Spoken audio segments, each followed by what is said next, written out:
Senhoras e senhores conselheiros, senhor procurador, doutor André, nossa secretária Ana Maria, doutora Isabel Martinez, seja muito bem-vinda aqui à nossa Câmara. Boa tarde a todos.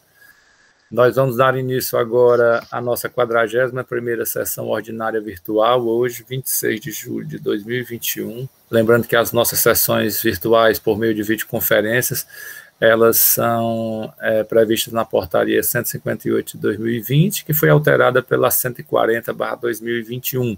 E na forma regimental, nós sempre iniciamos pela indagação à nossa secretária se há resoluções a serem aprovadas na sessão de hoje.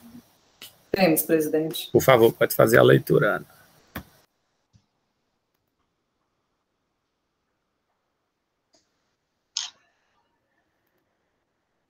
Boa tarde a todos. Os processos cujas resoluções foram enviadas para aprovação desta Câmara são os seguintes. Do conselheiro Lúcio Flávio Alves, processo 1478 de 2018, auto de infração 2017-22848, da empresa Vicunha Têxtil.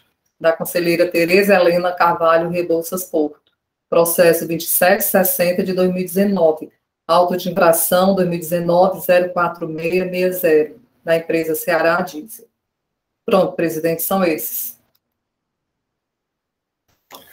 Obrigado, Ana. Alguma sugestão de alteração das resoluções?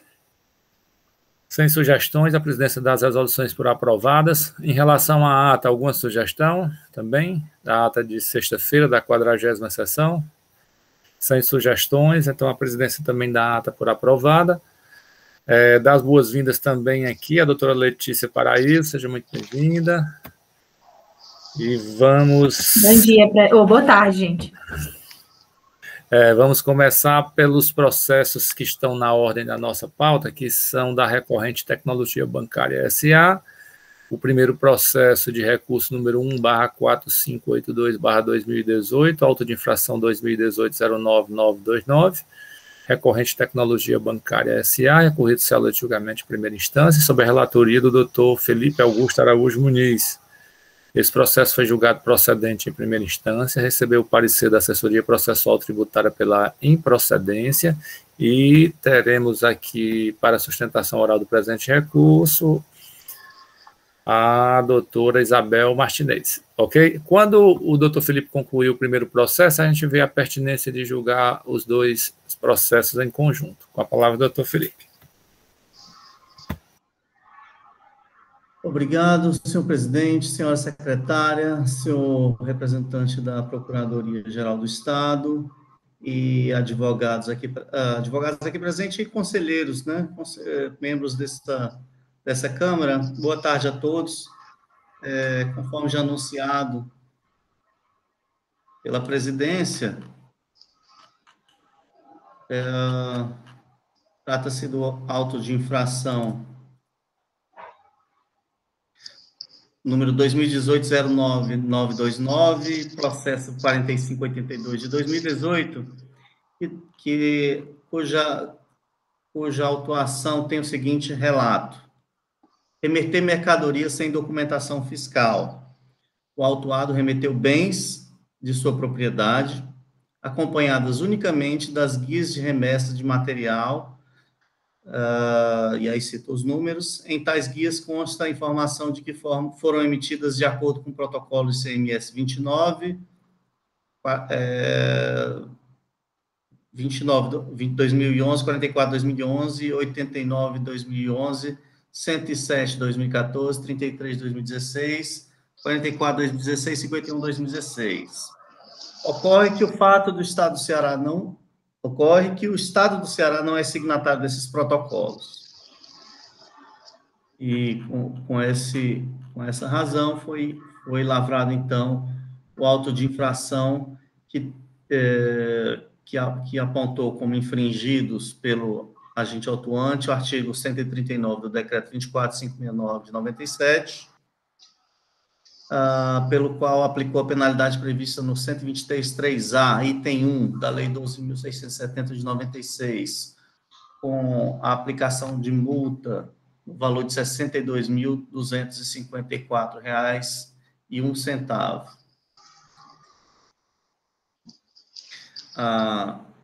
recorrente inconformada com a autuação apresentou sua impugnação, trazendo as seguintes alegações. Que a impugnante não é contribuinte do ICMS e, portanto, o regulamento do ICMS não se presta a regulamentar suas operações, que não possui inscrição estadual, não estando obrigado a emitir nota fiscal. Que, em se tratando de operação não tributada, o interesse da fiscalização recai sobre o estado de origem. Que a impugnante observou as determinações relativas às obrigações acessórias do estado de origem. Que a Câmara Superior do CONAS tem recente entendimento pela inexistência de ilicitude da empresa ao utilizar GRM para transporte estadual de bens. Que a origem da operação ocorreu no estado signatário do protocolo CONFAS 29/2011. E, alternativamente, requereu o reenquadramento da penalidade para a prevista no artigo 123.8d da Lei 12.670 de 96. O processo foi julgado procedente pela primeira instância, confirmando os fatos e os fundamentos da autuação, com recurso do contribuinte, basicamente alegando os mesmos pontos da impugnação, e parecer da assessoria processual tributária, opinando pela improcedência da autuação. Presidente, basicamente é esse o relato. A presidência agradece ao doutor Felipe pelo relato claro e preciso, e como a presidência sempre faz, para guardar a harmonia com as manifestações, eu queria ouvir o doutor André e a doutora Isabel, se podemos continuar com o segundo processo e fazermos o julgamento em bloco. Claro. Presidente, da nossa parte também não há nenhuma opção.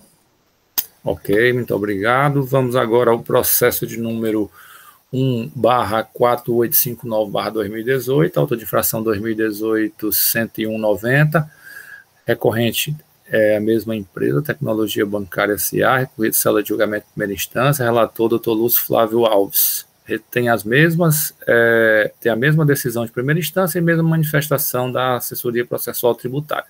Com a palavra, doutor Lúcio. Obrigado, senhor presidente, representante da Procuradoria, doutor André, doutora Isabel, doutora Letícia, os conselheiros. Presidente, realmente o processo que passa a relatar guarda semelhança com o processo relatado pelo doutor Felipe. Né? A acusação é remeter mercadoria sem documentação fiscal, né? O relato mais preciso é o autuado está remetendo bens de ativos do estado de São Paulo para o estado do Ceará, cobertado pelas guias de remessa de material, aí cita os 3 números, justificando os protocolos ICMS 29/2011 e os posteriores que alteraram. Contudo, o Ceará não é signatário de nenhum deles, motivo do auto de infração, cobrando a multa com base no artigo 881 do decreto 24.509/97. O fato gerador é referente ao mês de julho de 2018, a base de cálculo é 488.258,30, multa de R$ 48.825,83, 10% do valor da base de cálculo. O agente autor entendeu como artigo violado o artigo 139 do decreto 24.509/97 e sugeriu como penalidade o artigo 123.3a, item 1 da lei 12.670/96, alterado pela 16.258/2017. Na informação complementar, o agente fiscal destaca que o certificado de guarda de mercadoria 58/2018, né, que foi lavrado o auto no posto fiscal de Aracati, que a empresa tinha mandato de segurança, cito o número, com o objetivo de reter a mercadoria apenas para a cobrança pela lavratura do auto e imediatamente ser liberada a mercadoria. A empresa foi intimada da lavratura do auto, entrou com a impugnação no seguinte ponto: da não ocorrência da infração. Aí diz que é pessoa jurídica, direito privado, o objeto da exploração de serviços, né, de planejamento, tecnologia bancária, principalmente trabalha com o banco 24 horas, que não é contribuinte do ICMS, não possui inscrição estadual, e que a Câmara Superior desse CONAT já decidiu, né, essa mesma matéria da mesma empresa pela improcedência, por maioria, a decisão pela improcedência, com base na questão que a origem do bem é Estado de São Paulo, que ele não emite nota fiscal avulsa, né, e que a mercadoria e o bem se fazia acompanhar assim, da guia, né, que tinha vigência até a entrada no Estado do Ceará. E em pedido alternativo, que não foi aceito os fundamentos da impugnante, que seja aplicado o artigo 103.8d, né, aquela outra falta dos entes ofícios. O processo caminhou para a primeira instância, teve julgamento pela procedência, a julgadora entendeu que existia, sim, a infração, né, traz a sua fundamentação o artigo 669, do decreto 24.569, e o 829, que define o que é mercadoria de situação fiscal irregular, né, e que não atendeu a aplicação da alternativa pedida pela parte, que existia penalidade específica para a questão. A empresa, inconformada com a decisão singular, entra com recurso ordinário. Né? Preliminarmente, né, vem a questão do posicionamento do CONAT, traz a questão já da decisão, que o CONAT, na sua Câmara Superior, né, já decidiu essa matéria pela improcedência. Vem trazendo aqui a data da sessão, a 13ª sessão, do dia 28/6 de 2018, e que um detalhe, né, que não tinha colocado na impugnação, é que o Estado do Ceará, né, aderiu ao protocolo 29/2011, no dia 1º/5/2019, né, e dessa feita, né, pede a improcedência da atuação. O processo caminha para a CEA, a Célula de Assessoria Processual, e que dá o parecer, sim, acatando os argumentos da recorrente, e opina pela improcedência. Esse é o relato. A presidência agradece ao doutor Lúcio, e para fazer a representação dos interesses do Estado nesse julgamento, a presidência passa a palavra ao doutor André Carreiro, procurador do Estado. Obrigado, senhor presidente, senhora secretária, senhoras e senhores conselheiros da terceira Câmara de Julgamento, senhoras advogadas presentes, boa tarde a todos. Como ouvimos, são 2 recursos ordinários do mesmo contribuinte, em autuações com a mesma motivação, né, contra as decisões de primeira instância que julgaram procedente o auto de infração em razão da remessa de bens sem a devida documentação fiscal, uma vez que apenas acompanhada da guia de remessa de material, com base no protocolo ICMS 29 de 2011. Tendo sido lançada a penalidade pelo descumprimento da obrigação tributária acessória, previsto no artigo 123, inciso 3, a linha A, item 1 da Lei 16.670, 96, alterada pela Lei 16.258, 2017. O primeiro auto de infração é uma multa de R$ 62.254,01, e o segundo auto no valor de R$ 48.825,83.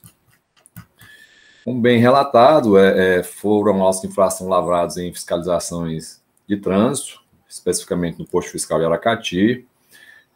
No primeiro momento, essa mercadoria ela foi apreendida, já foi liberada em razão de decisão judicial obtida pela empresa, né? E a autuação, ela tem, inclusive, no seu relato, é indicado como fundamento também uma decisão proferida pelo CONAT por essa terceira Câmara de Julgamento, resolução 69 de 2018. O contribuinte no seu recurso, ele traz os mesmos argumentos em ambos os recursos. Inicialmente, argue que a recorrente não é contribuinte de ICMS, não possui inscrição estadual, portanto, não estando obrigada à emissão de nota fiscal. No entanto, entendemos que não há como ser acolhido esse argumento. Mesmo não sendo a recorrente contribuinte do ICMS, ela está obrigada a observar e cumprir as obrigações acessórias previstas na legislação tributária, quando transportar bens de seu ativo imobilizado entre seus estabelecimentos, permitindo assim ao fisco o controle de suas operações. Lembrando sempre que a obrigação tributária acessória, ela é autônoma em relação à obrigação tributária principal. Essa questão ela já foi decidida pelo Supremo Tribunal Federal em ação submetida o rito de recursos repetitivos, e não resta dúvida que, apesar da terminologia acessória, ela guarda autonomia em relação à obrigação principal. Outro argumento que o contribuinte traz no seu recurso é que a operação não estaria sujeita ao ICMS, e tratando-se de operação interestadual, o interesse seria apenas o estado de origem, no caso, o Estado de São Paulo. No entanto, também entendemos que o argumento também não afasta a infração. No caso, não foi lançado imposto, apenas a multa pelo descumprimento da obrigação acessória, inclusive tendo sido aplicada uma penalidade reduzida justamente pelo fato dessas operações serem tratadas como não incidência do imposto, que tratando-se de transferência de bens do ativo imobilizado. Ademais, entendemos também que o Estado do Ceará tem interesse sim no controle de todas as operações de transporte de bens ou mercadorias que transitem pelo seu território, zelando assim pela regularidade e observância da legislação tributária.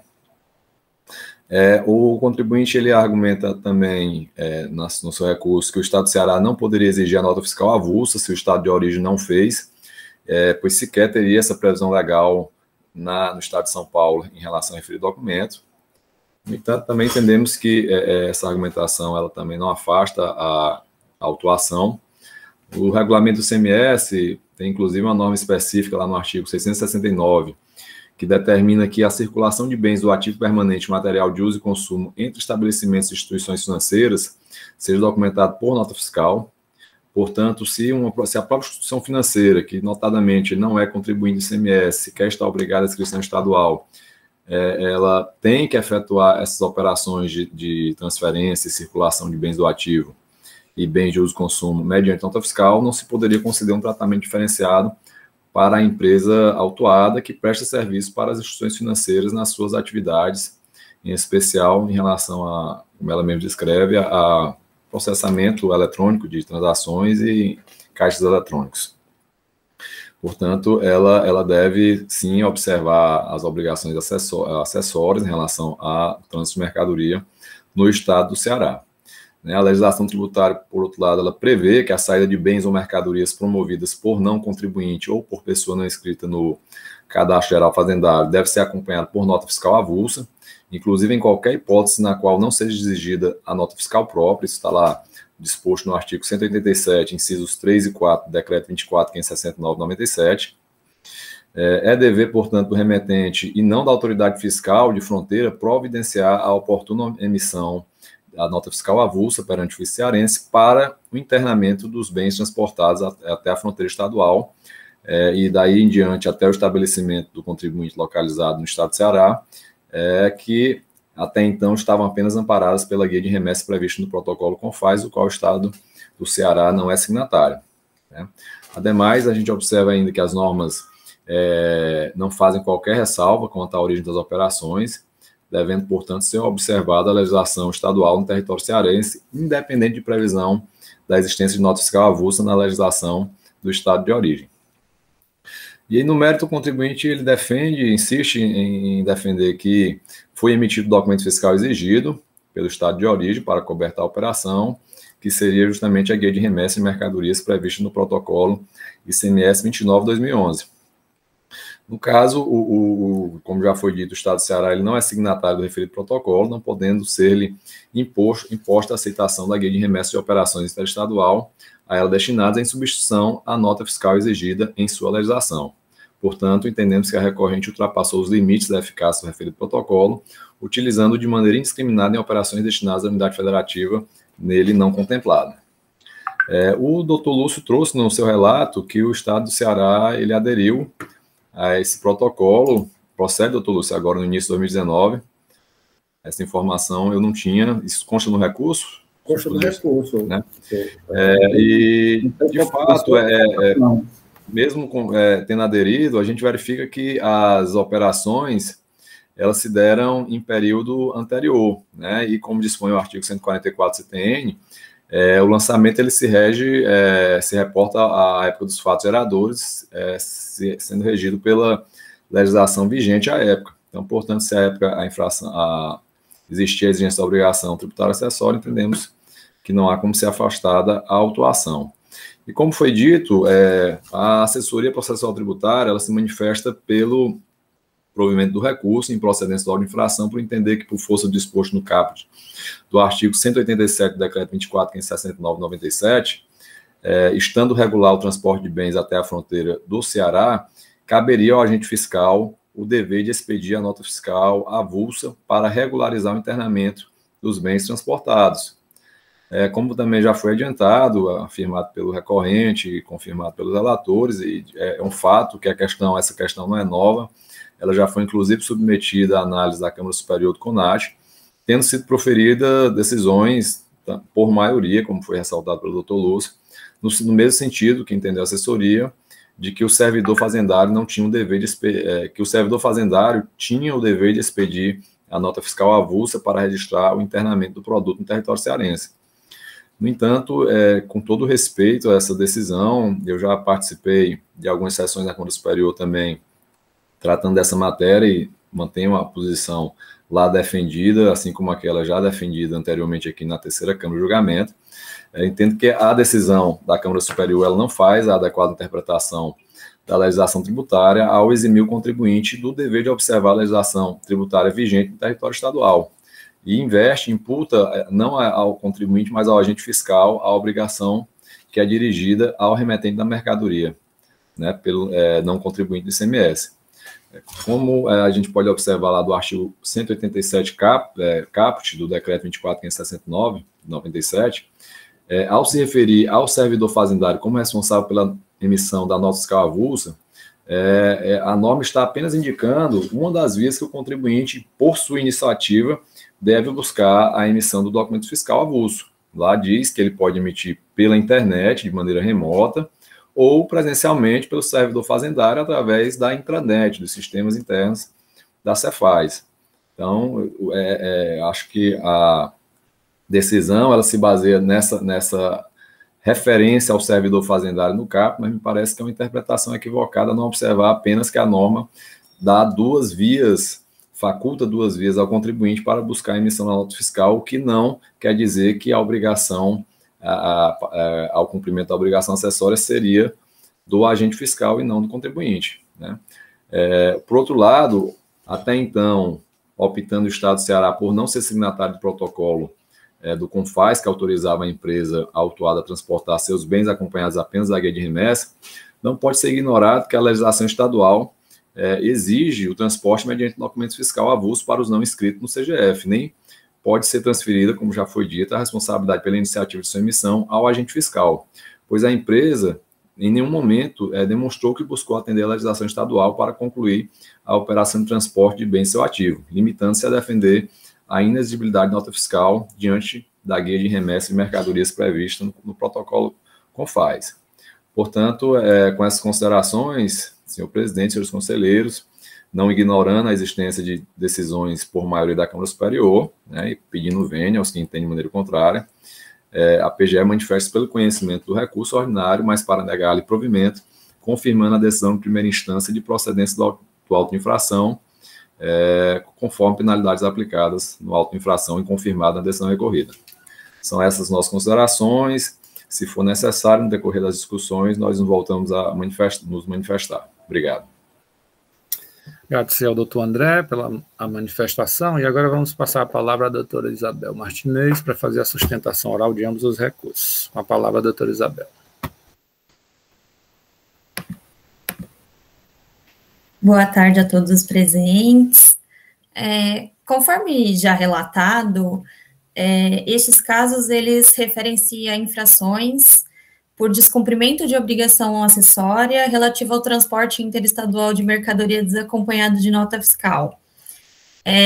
Ambos os autos de infração foram julgados procedentes para manutenção das multas aplicadas, e por conta disso a Tecban interpôs os competentes recursos em ambos os casos.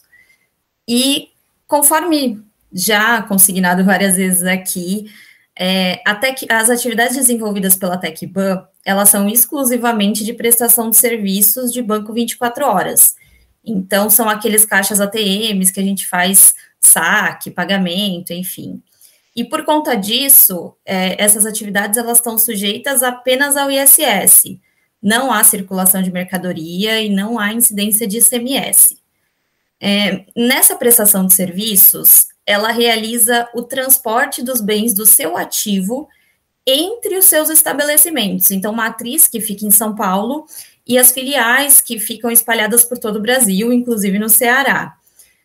Por conta disso, existe o protocolo CONFAS, número 29 de 2011, que, inclusive, reconhecendo a não incidência do ICMS, autoriza a Tecban a, em substituição à nota fiscal, e inclusive a nota fiscal avulsa, fazer esse transporte acompanhado da GRM. Neste caso, os bens transportados, eles estavam devidamente acompanhados pela guia de remessa de mercadorias. E, conforme dito, à época dos fatos, o Estado do Ceará, ele não era signatário desse protocolo. Então, se nesse caso, à época, a recorrente tivesse realmente, de fato, iniciado uma operação no Estado do Ceará, ela teria que fazer a emissão da nota fiscal avulsa, não podendo se valer da GRM. De todo caso, para beneficiar o contribuinte, conforme prevê, inclusive, o CTN, esse protocolo ele pode retroagir à época dos fatos. Não há exigibilidade da emissão da nota fiscal pelo Estado de São Paulo, que é o estado de origem, e isso impossibilitou a recorrente de cumprir essas exigências do Estado do Ceará. Nesse sentido, conforme já dito, esse conselho ele já firmou o entendimento, já tiveram algumas decisões em autos de infração da Tecban, casos idênticos a este, no sentido de que não há ilicitude perpetrada pela empresa ao utilizar essa guia, até porque o estado de origem é signatário do protocolo CONFAS número 29 de 2011, e a empresa cumpriu todos os requisitos para emissão e para uso desse documento. Então, além disso, o cumprimento dessa obrigação acessória, ela deve ser fiscalizada e exigida pelo Estado de São Paulo, não é de competência tributária o Estado do Ceará fazer essa exigência e essa fiscalização. E nesse sentido, a recorrente, ela cumpriu todas as determinações do Estado de origem, do Estado de São Paulo, emitindo a competente GRM para acompanhamento desse transporte interestadual dos bens. Então, por conta disso, a gente está pugnando pelo provimento de ambos os recursos. Muito obrigada pela atenção de todos. Excelente dia. Agradecer à doutora Isabel, e agora vamos às discussões pelos conselheiros. Presidente, dando início aos debates, eu acho que existem, pelo menos inicialmente, 3 pontos que devem ser destacados com relação a este caso. Primeiro, os precedentes da Câmara Superior, no sentido de considerar improcedente essa autuação. Em segundo, a interpretação que foi trazida aqui pela assessoria processual tributária, que quero pedir que venha para ler um pequeno trecho, que diz o seguinte: por outro lado, a legislação do Estado do Ceará tem previsão legal para a nota fiscal avulsa no artigo 187, inciso 6º do Decreto 24.569 de 97. E aí ele cita aqui o dispositivo que a nota fiscal modelo 1 ou 1A com denominação avulsa será emitida pelo contribuinte mediante acesso à rede mundial de computadores, e aí cita aqui o site, em módulo específico do sistema de nota fiscal avulsa, ou pelo servidor fazendário, na intranet em operação com mercadoria ou bem. Inciso 4º, quando em qualquer hipótese, inciso 6º, quando em qualquer hipótese não se exigir nota fiscal própria, inclusive em operação promovida por não contribuinte do ICMS.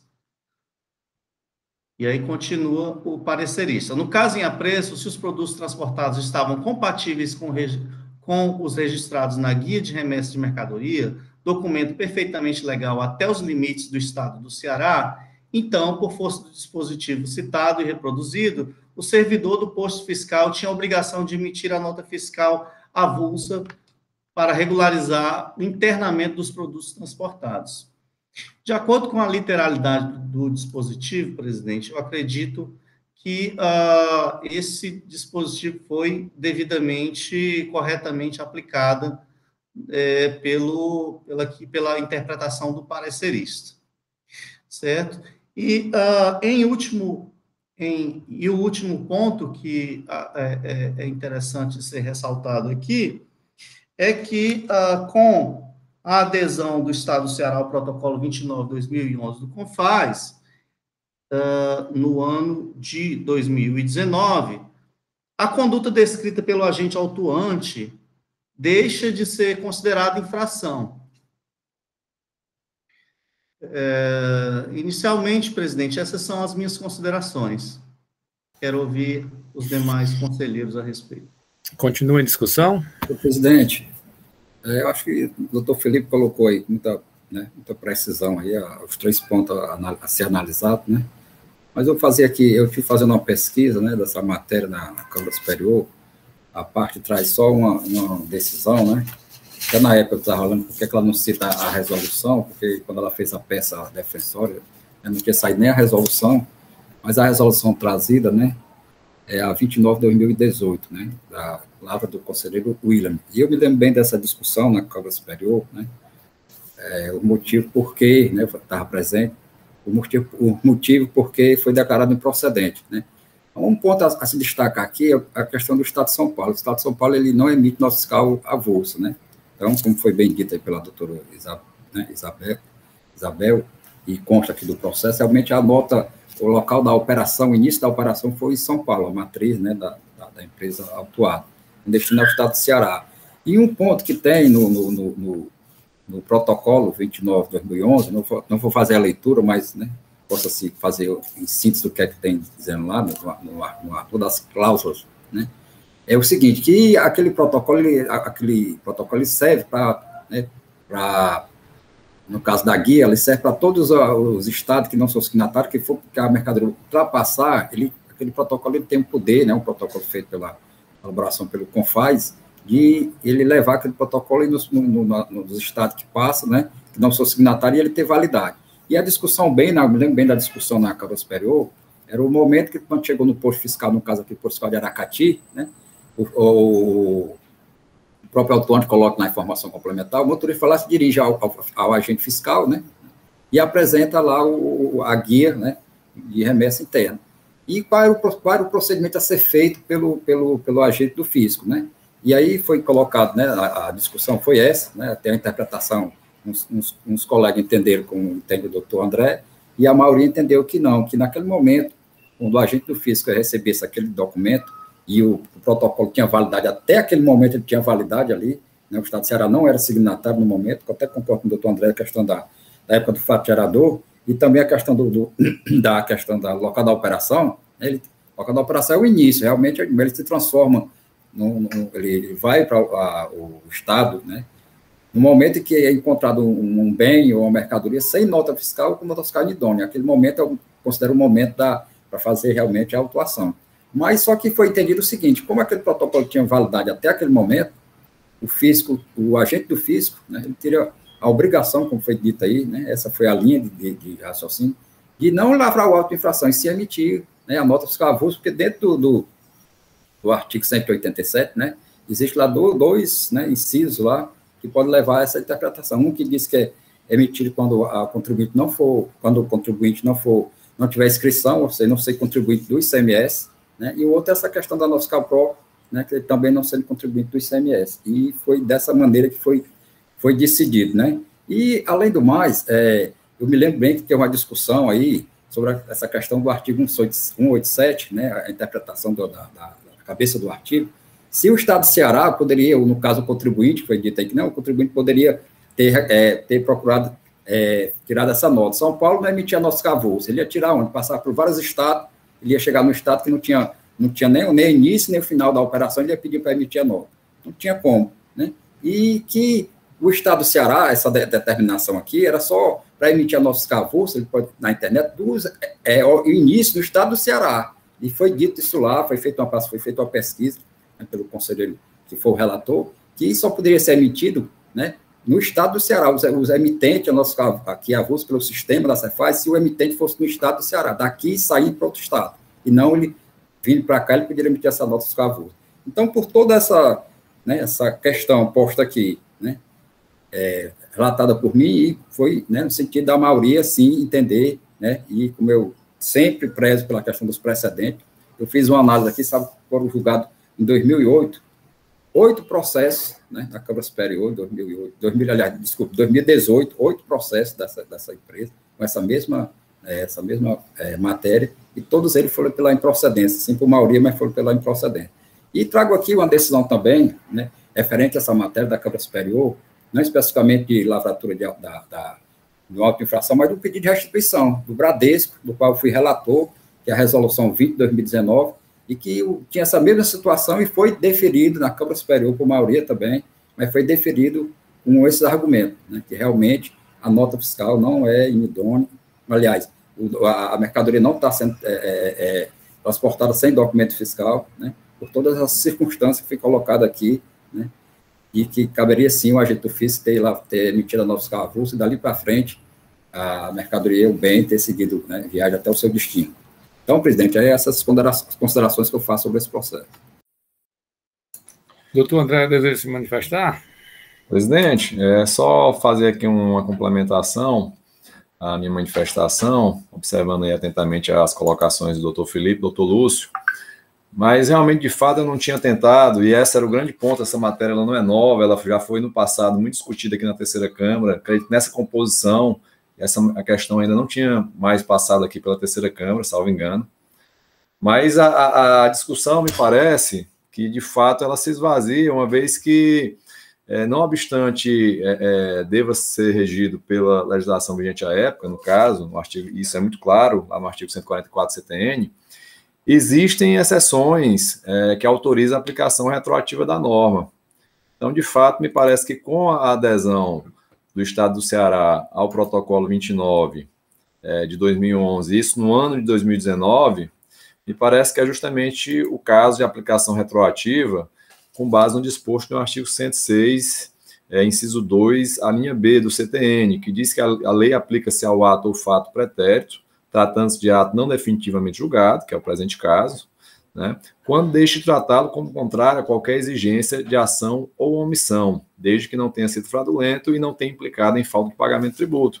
E é justamente o caso, é um lançamento apenas da penalidade pelo descumprimento da obrigação acessória, não foi lançado imposto, de modo de que não há razão para se prosseguir com a autuação, uma vez que deixou de ser exigida a nota fiscal avulsa, já que o Estado do Ceará, ainda que posteriormente, passou a admitir o transporte desses bens mediante a guia de remessa de mercadorias, no caso da empresa autuada. Então, eu reformulo minha manifestação inicial, entendendo que é o caso de julgar dar provimento ao recurso e julgar improcedente os autos de infração, e fica superada toda a discussão jurídica e divergências existentes que embasam as decisões da Câmara Superior. Obrigado. O presidente agradece. Mais algum conselheiro? Presidente, eu só queria perguntar o nome do protocolo, doutor Lúcio, ao doutor Felipe, só para me anotar aqui, o protocolo que o Estado do Ceará aderiu. 29 de 2011. Na realidade, doutor Alexandre, se me permite, é o protocolo 13 de 2019, que alterou o 29 de 2011, a partir do qual o Estado passou a constar como signatário. Obrigado, André. Obrigado, presidente. Presidente, estava ouvindo aqui atentamente a Procuradoria, que com a sua última manifestação, acredito que a discussão do processo se encerra, e queria só trazer um ponto aqui para reflexão, bem rápido, um artigo que nós escrevemos sobre a nota fiscal avulsa do Estado do Ceará. O quão complicado é o instituto da nota fiscal avulsa. E naquela situação foram autos de infração que aconteceram aqui no contencioso e tinham as duas situações específicas. A primeira, o contribuinte que vai até a Cefaz, ele pede ao servidor fazendário para que emita a nota fiscal avulsa, ele emite nessa nota fiscal, e aí ele segue viagem para o interior do estado. E emite nota fiscal de um produto, uma televisão, enfim, seja do que for. E aí, quando ele passa por um posto fiscal, um outro posto fiscal, pode ser que o fiscal de Penaforte observe a nota fiscal avulsa e observe aquele produto que foi descrito e não concorde com a descrição do produto que foi lavrada pelo auditor aqui de Fortaleza. e aí, por não concordar, acredita que aquela nota fiscal não está própria para cobertar a operação. E por não estar própria, autua ou leva, aí pode lavrar um auto de infração contra esse contribuinte. Esse era um tipo de situação que podia acontecer. Isso, nesse primeiro momento, nessa primeira situação hipotética, supondo que o contribuinte estaria de boa fé com o mesmo produto, levando o mesmo produto, mas por uma descrição talvez lacônica ou uma descrição que não satisfaria aí o outro fiscal do próximo posto fiscal, ele foi autuado.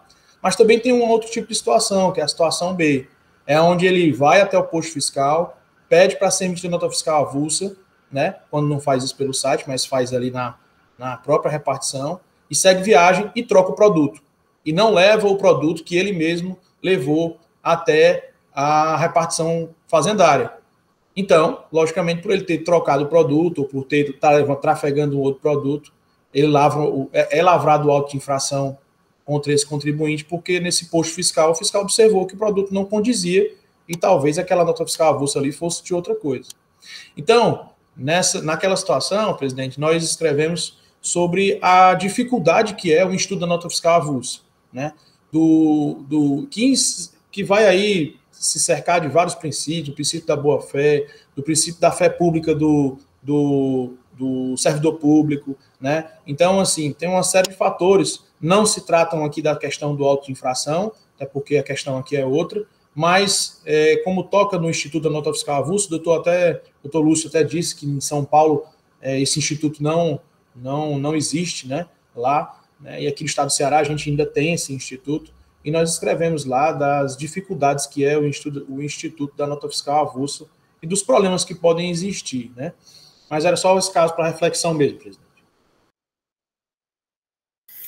Mais algum conselheiro? Então vamos iniciar a nossa votação dos dois primeiros processos, começando pelo doutor Felipe.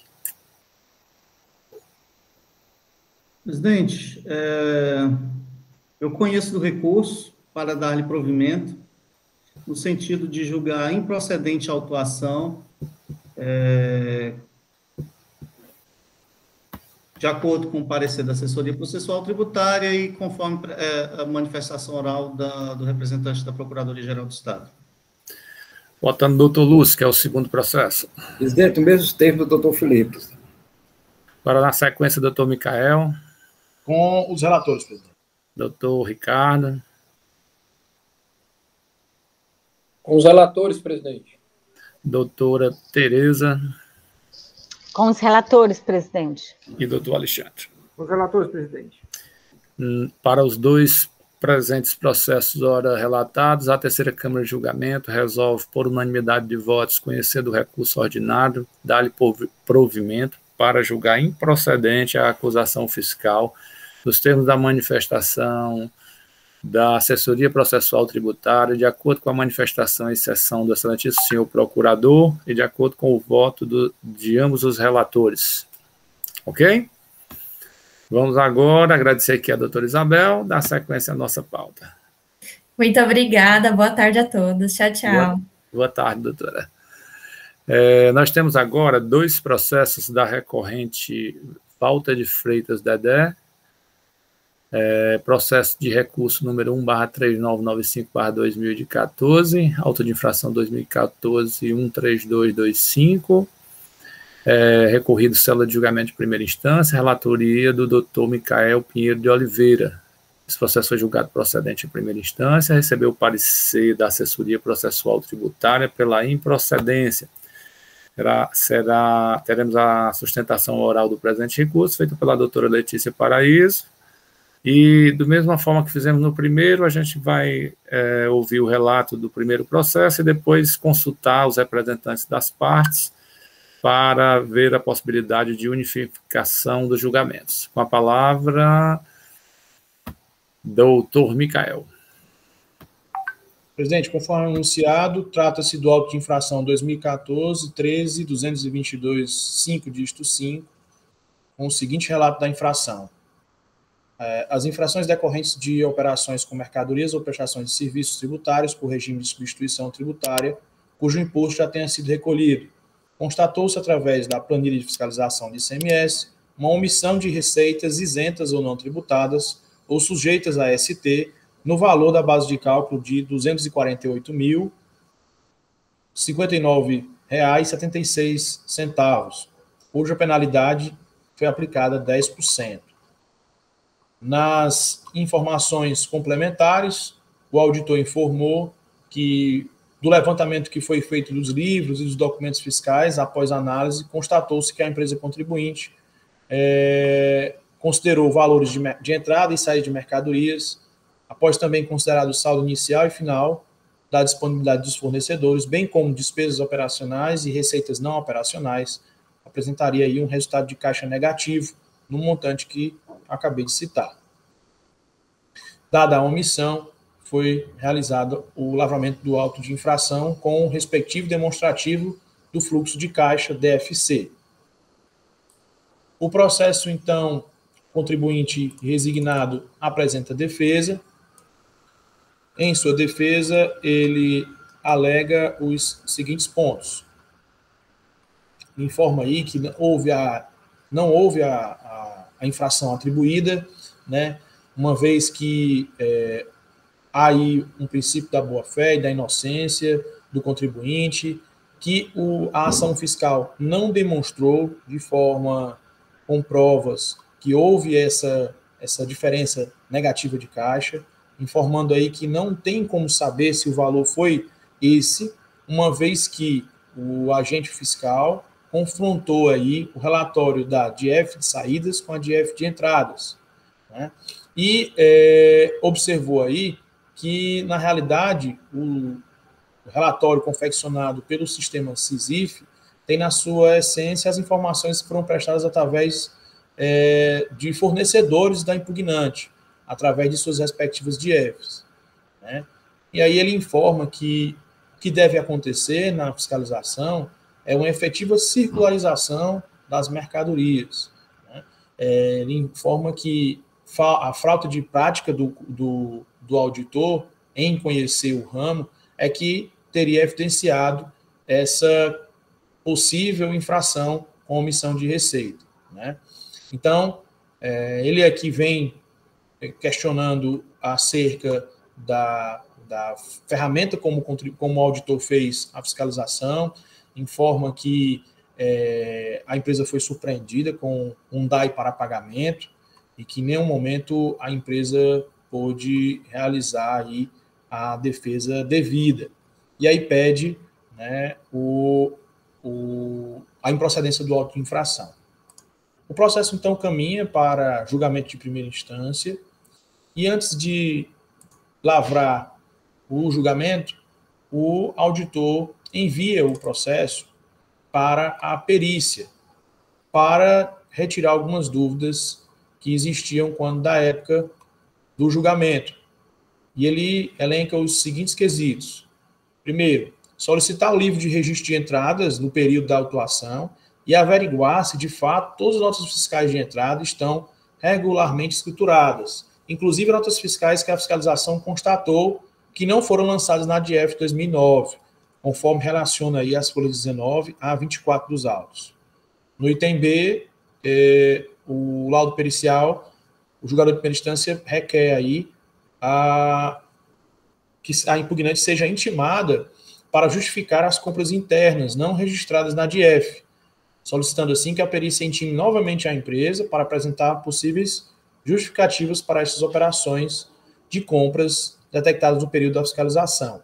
E, por último, o item C, caso a impugnante comprove de forma documental as suas alegativas, que apresente os fatos novos passíveis de alteração e assim seja refeito o DESC, que é o demonstrativo das entradas e das saídas de caixa da autuação, apresentando assim a nova base de cálculo. No item D, caso queira apresentar algum assistente técnico. O contribuinte, então, foi intimado acerca dos quesitos e temos os seguintes respostas. Ao primeiro quesito, que seria de solicitar o livro de registro de entradas para averiguar se as notas fiscais estão escrituradas, inclusive aquelas que não foram lançadas na DIEF de 2009. Em resposta, o contribuinte informou que o livro de registro de entradas apresentado o perito informou que o livro que foi apresentado pelo contribuinte quando da ocasião da perícia estava autenticado pela Cefaz em 28/11/2014, data posterior à data do procedimento de fiscalização, que ocorreu em 11 de agosto de 2014. Desta forma, a perícia não considerou o livro apresentado pelo contribuinte.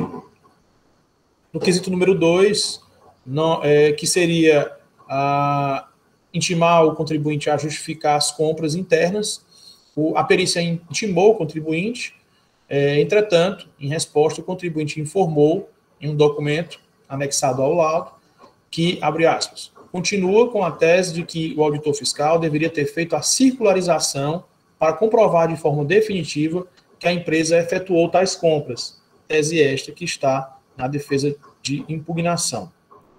E no quesito 3, né, caso houvesse algum documento que se fosse passível de refazer o DESC da autuação, o auditor, o perito, informou que, por autenticação do livro de registro de entradas com a estruturação das notas, ter sido processado em data anterior ao procedimento de fiscalização, ou seja, a data do ciente do termo de início de fiscalização, que seria no dia 11 de agosto de 2014, eles não consideraram o referido documento.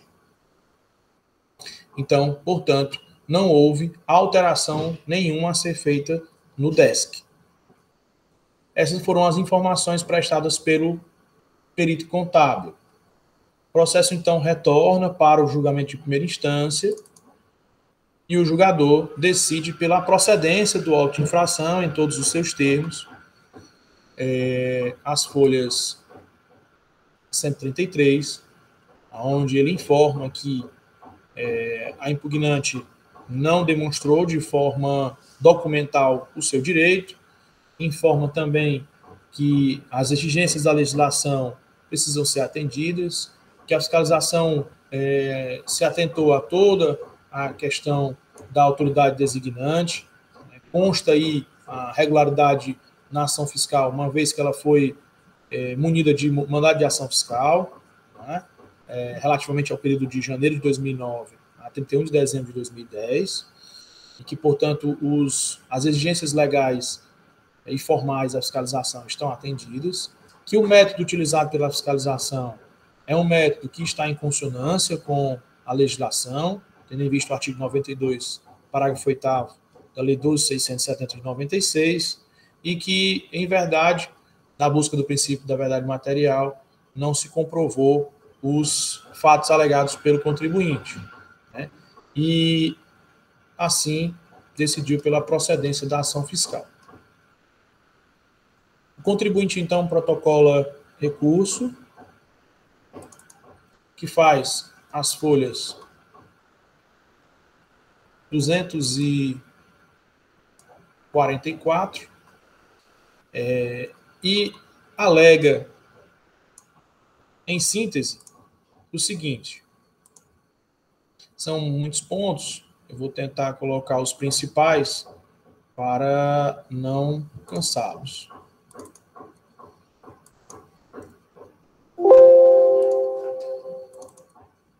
Um segundo. Alega que não reconhece os dados constantes das planilhas com a relação das despesas e com os saldos dos fornecedores e bancos, não havendo, portanto, nenhuma assinatura por parte do representante da empresa nesses documentos. Então, alega aí que não reconhece esses documentos e que, mesmo considerando esses documentos de forma hipotética nas planilhas, faltaria um elemento fundamental, que seria o saldo de clientes. Então, mais uma vez, o contribuinte ataca o DESC que foi realizado pelo auditor e pede, portanto, aí a nulidade da autuação em virtude da ausência de informações constantes na origem das planilhas de despesas, de saldos fornecedores e de bancos, e pede também a improcedência do auto. O processo, então, caminha para o parecer da Célula de Assessoria Processual Tributária, que tem o seguinte opinativo.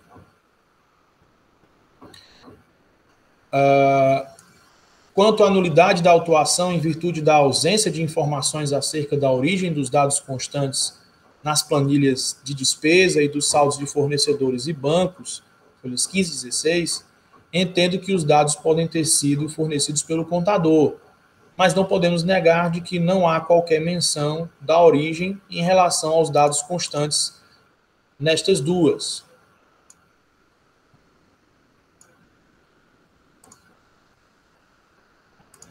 E continua. As planilhas e nem a fonte dos dados. Mas entendo que não se trata de nulidade, pois é caso de mérito, que seria a ausência de liquidez e certeza do lançamento do crédito tributário. No mérito, o parecerista traz o seguinte opinativo. Quanto ao mérito, entendo pela improcedência da acusação, pois a quem cabe alegar anexar todos os elementos de prova, e neste caso não existe nos autos qualquer informação acerca de dados inseridos na planilha do levantamento, despesas, outras receitas e saldos fornecedores, caixas e bancos, nem documento declarativo da empresa autuada em relação a tais dados. Entendo que a autuação é improcedente por ausência de liquidez e certeza. É fato também que a empresa somente trouxe este argumento no recurso ordinário, mas mesmo sendo considerado como verdadeiro os dados, ainda assim o agente deveria ter deduzido alguns valores, tais como despesas de combustíveis, material de uso e consumo, aquisição de bens móveis, pois na planilha anexada e retirada da DIEF foram lançados em sua plenitude, além das notas fiscais de entradas não escrituradas. Portanto, mesmo admitindo como verdadeiras informações, não poderia ser julgado pela procedência total. Isto posto, opino então no sentido de conhecer o recurso ordinário, dar-lhe parcial provimento, modificando a decisão de procedência para improcedência da acusação, mas nos termos do parecer. O processo, então, caminha para a Procuradoria e esse é o relato, presidente. Agradecer ao doutor Micael e, da mesma forma como fizemos nos processos anteriores, a presidência indaga aqui ao senhor procurador e à doutora Letícia se podemos fazer o julgamento dos processos em conjunto. Podemos sim, presidente. Presidente, as autuações dos recursos são muito semelhantes, de modo que pode ser feito o julgamento conjunto, sim. Uma informação que eu recebi da Ana é que nós recebemos memoriais dos presentes processos, só que eles chegaram depois do início da sessão, mas a Ana disponibilizou aí, eu pedi para ela disponibilizar no nosso interno, tá certo? Para quem quiser consultar durante o relato, tá certo? Mas acredito que a matéria é de fácil compreensão. Então, vou passar agora a palavra para o doutor Ricardo Ferreira Valente Filho, que vai relatar o processo de número 1/3996/2014, autoinfração 2014-13228, mesmo recorrente, mesmo recorrido, mesma decisão de primeira instância de procedência e mesma manifestação da assessoria pela improcedência. Com a palavra, doutor Ricardo. Obrigado, presidente. Boa tarde a todos. Trata-se do processo de recurso número 1/3996/2014, auto de infração 1/2014-13228. Presidente, sem mais delongas, o doutor Micael fez muito bem feito o relato do processo. O meu, apenas eu trago aqui que ele é referente, né, de janeiro a dezembro de 2010, né, o meu é do ano de 2010, mas o relato da infração é o mesmo, o trâmite processual é o mesmo, trazendo só a ressalva de que a assessoria processual tributária, ela entendeu pela improcedência do auto de infração, mediante que todos os elementos não foram expostos pelo agente fiscal no momento da autuação. Esse é o relato, presidente. Foi o relato mais rápido da história da terceira Câmara nesse mandato, viu? O doutor Ricardo sabe bem aproveitar as oportunidades de simplificação, né? E na sequência vamos ouvir agora a manifestação do nosso procurador, doutor André Carreiro. Obrigado, presidente. Novos cumprimentos a todos, como bem relatado pelos conselheiros Micael e Ricardo. São 2 recursos ordinários do mesmo contribuinte, de autos de infração distintos, mas com a mesma motivação. Decisões de primeira instância que julgaram procedente os autos de infração em razão de omissão de receitas, né, o que foi verificado através do levantamento econômico-financeiro, através de demonstrativo de entradas e saídas de caixa. O primeiro auto no exercício 2009 e o segundo auto no exercício 2010. O primeiro auto foi lançado uma multa no valor de 248 mil, as operações no valor de R$ 248.059,76, tendo sido lançada a multa para o descumprimento da obrigação acessória, correspondente a R$ 24.805,98 no primeiro auto. E no segundo auto, no valor de R$ 10.232,01, também de 10% sobre o valor das operações nas quais foram constatadas a caracterização da omissão de receita. E como bem relatado, o doutor Micael, né, as formas complementares, elas demonstram que foi feito o levantamento dos livros de documentos fiscais, considerando-se os valores de entradas e saídas de mercadorias, saldo inicial, final das disponibilidades dos fornecedores, bem como despesas operacionais e as receitas não operacionais, tendo-se verificado o saldo negativo, o que configura a hipótese de omissão de receita nos termos do inciso 6, parágrafo 8º do artigo 92 da Lei 2.670/96. Ressalto também, como foi dito pelo doutor Micael, que a decisão de primeira instância ela foi corroborada pelo laudo pericial, né, uma vez que foi oportunizado ao contribuinte apresentar documentos fiscais que embasassem os ajustes na DESC por ele solicitados, mas nada apresentou, de modo que não foi necessário nem possível fazer qualquer ajuste na DESC. Nas razões recursais, o contribuinte ele anega a nulidade do auto de infração, porque estaria ausente a indicação da origem dos dados do levantamento fiscal. E nessa mesma linha, não reconhece os dados utilizados na planilha com relação às despesas e os saldos de fornecedores e bancos. E diz ainda que, mesmo que se considerassem esses dados, ainda faltaria um elemento fundamental para a análise, que seria o saldo de clientes. No entanto, com a devida vênia, entendemos que a alegação não procede. A própria recorrente ela reconhece que os dados foram extraídos da ADF, da sua ADF, conforme consultas anexadas à planilha de fiscalização e demais planilhas de cruzamento de dados apresentadas em anexo ao auto de infração, como aquela que faz o cruzamento das notas fiscais não lançadas na ADF. E ainda assim também foram juntadas consultas do sistema corporativo de notas fiscais eletrônicas. Por outro lado, ainda que não concordemos com essa alegação de nulidade, é forçoso aqui trazer de ofício aos senhores que essas ações fiscais elas estavam submetidas à Instrução Normativa 37 de 2014, uma vez que se referem aos exercícios 2009 e 2010. E, portanto, nesse período, era imposto ao agente fiscal, quando da fiscalização, proceder e exigir do contribuinte que o mesmo apresentasse a declaração de opção de arquivo eletrônico. No caso, não consta essa declaração de opção de arquivo eletrônico, que foi instituída pela Instrução Normativa 37 de 2014. Em ambos os autos não consegui identificar, não há qualquer menção a esse fato também, nas informações complementares.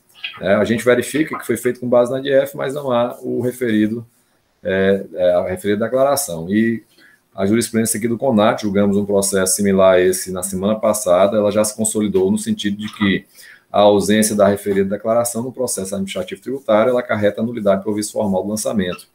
Posso citar aqui, um entendimento também corroborado pela Câmara Superior, posso citar aqui como exemplo a resolução 28 de 2019 da Câmara Superior. Então, faço só aqui uma breve menção à manifestação da assessoria, né, no sentido da improcedência, com devida vênia, entendemos que não há como ser acolhida.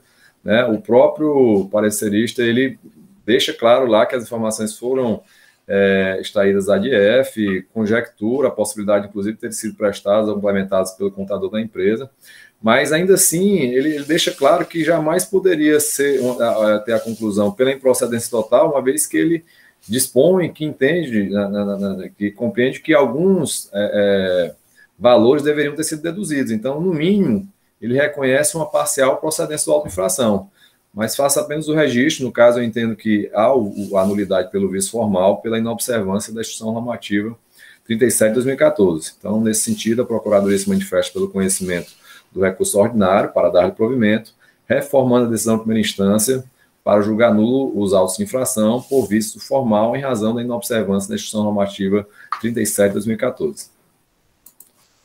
Obrigado, presidente. São essas nossas considerações. Agradecer ao doutor André pela manifestação e vamos ouvir agora a doutora Letícia Paraíso. Prezados, boa tarde. Vocês conseguem me ouvir bem? Muito bem, doutora. Perfeito. Vamos lá. De fato, os dois autos de infração, eles são bastante similares. Então, as nossas razões, elas se resumem também a esses dois autos. Nós queríamos trazer duas alegações, assim, duas teses de defesa, certo? A primeira delas, de fato, é a nulidade do auto de infração, decorrente dessa ausência da declaração de opção de arquivo eletrônico, que foi exigida, de fato, pela IN 37 de 2014. Nos autos, de fato, não há essa declaração de opção pela empresa. Ela não só não foi fornecida pela empresa, mas ela também não assinou, consequentemente. Então, como bem tratado e lembrado pelo doutor André, isso já é algo reconhecido nesse CONAD, e nós sustentamos a necessidade de nulidade em virtude da ausência de declaração de opção. Além disso, nós também trazemos a esses autos a questão da improcedência do levantamento fiscal, da autuação, em virtude de um levantamento fiscal, ele não ter trazido provas que demonstrassem, de fato, o que a empresa estaria sendo autuada. Vamos lá. Na fiscalização, na verdade, no momento da lavratura do auto, o fiscal, ele trouxe a planilha, ele se utiliza de planilha de fiscalização do ICMS com a utilização do método da análise econômico-financeira. E ele explode o que foi, de fato, a quantidade de compras, a quantidade de vendas, as despesas e as receitas. Ele elenca nos autos como despesas, por exemplo, água e esgoto, aluguel e condomínio, combustíveis e lubrificantes. E, no final, ele faz um resumo do que ele entenderia que poderia ser despesas operacionais, receitas não operacionais, compras, vendas, e ele consegue fazer esse confronto e também se utilizar do saldo de caixa e verificar a possível omissão de receita e a possível omissão de saída. Entretanto, o fiscal ele não trouxe quaisquer demonstrativos em balancetes ou até mesmo em DRE, ele não trouxe aos autos maiores demonstrações que comprovassem aqueles valores. Ele não só trouxe, mas ele também simplesmente acostou nos autos esses valores de aluguel e condomínio, esses valores de receitas e despesas, e atestou como verdadeiros. E, além disso, a gente consegue ver que na planilha do fiscal existem alguns valores que ele se utiliza de outras receitas não operacionais, no valor de 27.104. E ele não especifica o que seriam essas outras receitas não operacionais. Aquisições de bens imóveis, ele não especifica, ele não traz nenhum informativo que possam fazer com que a empresa entenda e consiga identificar como foi de fato composto esse valor. E isso, né, essa carência de provas, assim, demonstra a total improcedência do auto. E, além disso, além da completa ausência de provas trazida pelo fiscal, a gente consegue identificar que, certo? No momento em que o fiscal ele trouxe aos autos essa planilha, ele se utilizou como, até o exemplo que eu já dei para vocês, de aquisições de bens imóveis. Esse bem, na verdade, não foi um imóvel, foi outro bem adquirido pela empresa, o que já coloca, que é, na verdade, um bem imóvel, como uma Hilux, o que já coloca todo em questão o levantamento feito pelo fiscal. Além disso, o valor de INSS utilizado pela empresa, ou em que ele demonstra nessa planilha, no valor de 13.597,03. Através do DRE, esse valor não foi de 13 mil. Esse valor foi de, deixa eu só identificar que foi de 10.208.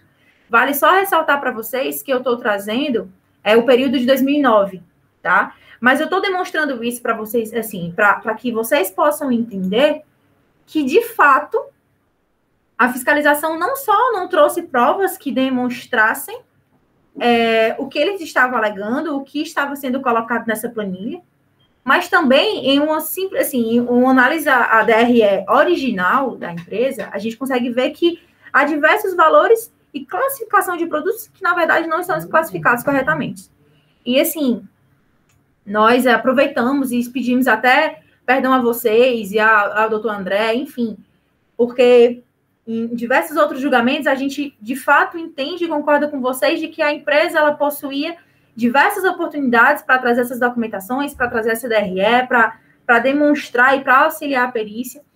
Entretanto, a empresa, no momento dessa autuação e ao longo de toda essa discussão, ela não tinha, de fato, ela não tinha uma assessoria jurídica para isso, né? Então, assim, a partir do momento em que nós conseguimos entender esse auto, a partir do momento em que nós conseguimos pegar esse processo e identificá-lo, avaliá-lo, nós conseguimos identificar algumas dessas inconsistências através das DREs e dos balancetes que nós trouxemos agora para vocês. De forma, assim, bem, talvez também até intempestiva, mas nós trouxemos junto aos memoriais esses balancetes e essas DREs e que comprovam alguns valores. As despesas tributárias também são valores que estão a maior no demonstrativo.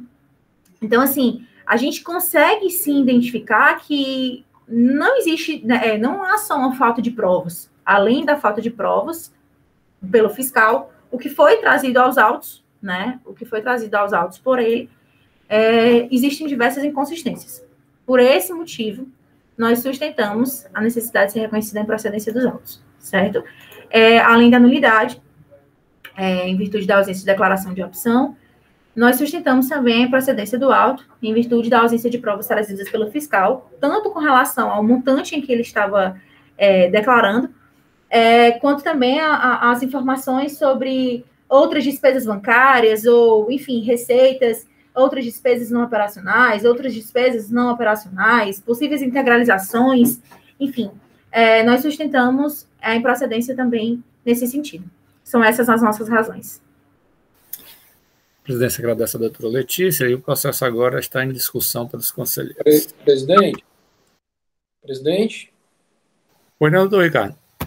Presidente, eu escutei atentamente, tomei até a liberdade aqui, peço desculpa ao doutor Micael, para fazer logo algumas razões, algumas ponderações, e eu vejo a dinâmica e o esforço, né, da colega, da advogada, a doutora Letícia, em explicar a situação do antes e depois da empresa, né, em relação à assessoria jurídica e contratação e tudo mais. Também me causa, presidente, um pouco de desentendimento quando eu vejo uma defensiva quanto à nulidade, presidente. Presidente, quando o caso é de ausência de liquidez e certeza do lançamento do crédito tributário, a gente não tem que se falar em nulidade, presidente. Isso é questão de mérito, tá certo? A ausência de liquidez e certeza do lançamento do crédito tributário sempre foi e sempre será uma questão de mérito. Então, o que foi levantado, muito bem pontuado, muito bem avistado, de maneira cirúrgica, em poucas laudas, pela assessoria processual tributária, por meio do nosso querido colega, né, o doutor Augusto Teixeira, que realmente houve uma ausência de liquidez e certeza do lançamento. Isso traz até um prejuízo para o contribuinte, presidente, quanto à ampla defesa e o contraditório também. O contribuinte acaba sem saber o que é que ele vai se defender, o que é que ele vai pontuar e contra-argumentar. Então, a gente entender por uma nulidade, por vício formal, salvando um auto de infração desse e dando a oportunidade ao Estado de refazer esse lançamento, refiscalizar, eu não acho que é o correto, quando a questão se trata de mérito e não de outro ponto, quando estamos nos deparando de ausência de liquidez e certeza de lançamento de crédito tributário. Então, presidente, sem maiores delongas, eu já vou adiantar meu entendimento, que é pela improcedência do auto de infração, presidente. Doutor Lúcio.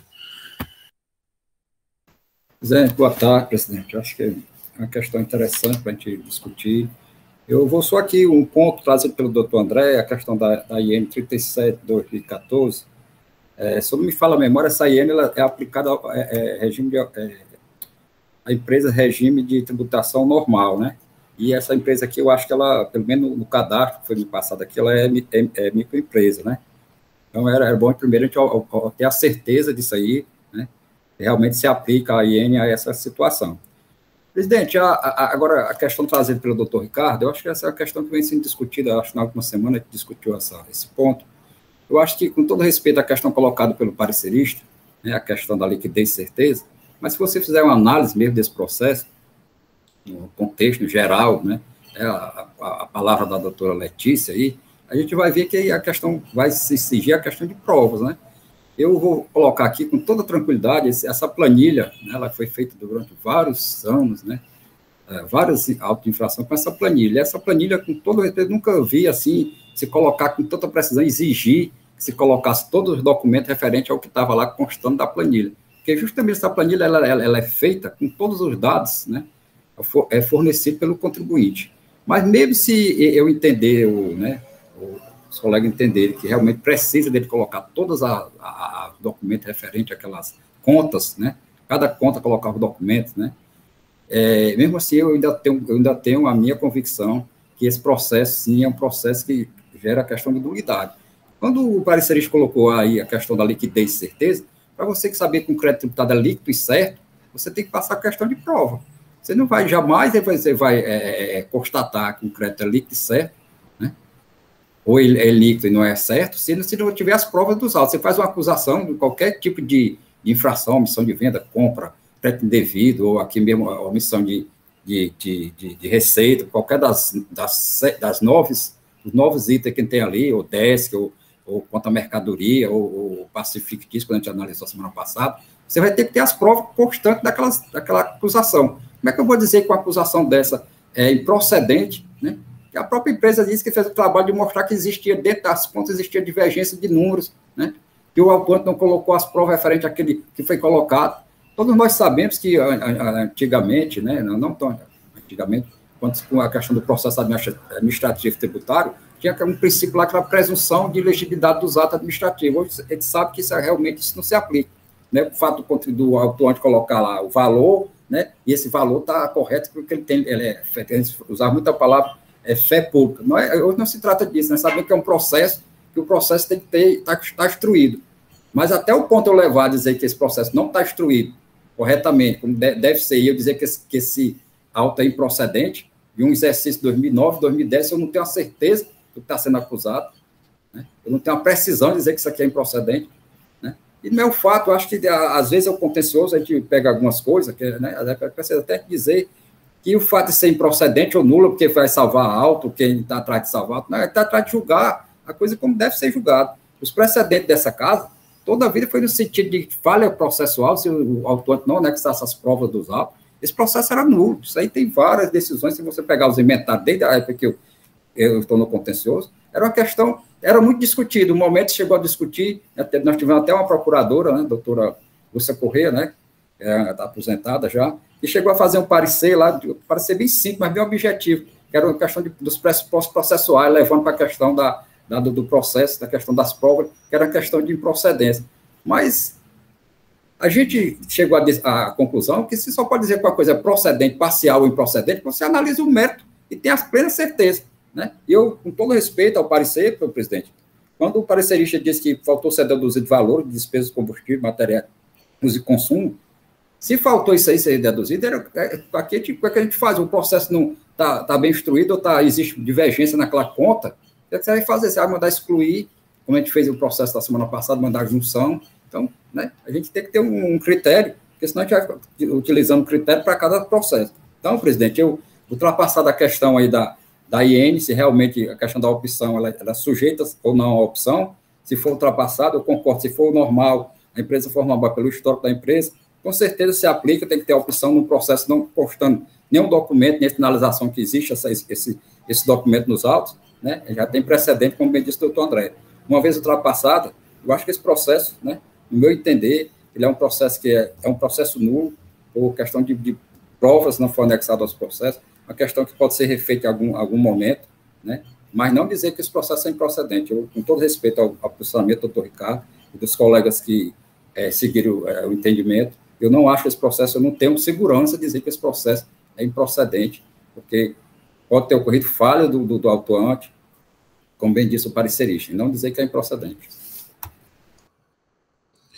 Presidente, então a gente tem, eu acredito que, 2 momentos, né? O primeiro é verificar se adequa aí, como o doutor André já trouxe, se adequa à IN.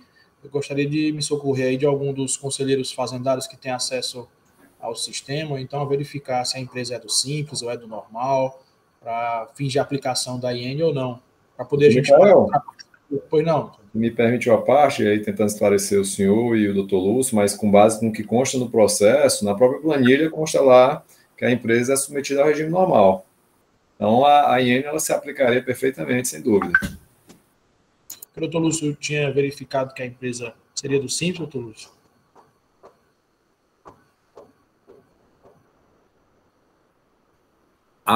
Hoje aqui, até não passei até para o grupo aí, está no grupo aí, né? Ela é como, né, microempresa, regime de recolhimento. Mas a gente tem que ver a questão da época do fatiador, aliás, da época do fatiador, né, como foi feito esse lançamento. Tem que fazer o histórico, tem que pegar o histórico aí, porque eu passei para vocês aqui, eu tinha pedido para a Ana, né, para ela passar, ela passou, mas passou a tela aqui em cima da consulta, a consulta final aí, então eu passei para o grupo aí.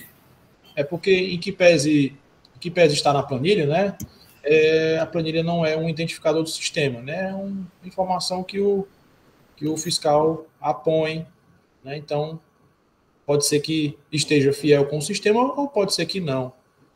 Tem como verificar esse histórico, doutor Lúcio, essa informação à época da infração, em sessão? É possível? Tem. Acho que a gente pode ver aí, a Ana pode passar para a gente o histórico da empresa, a gente tem condição de ver aí. Vamos aguardar, então, a Ana verificar, presidente.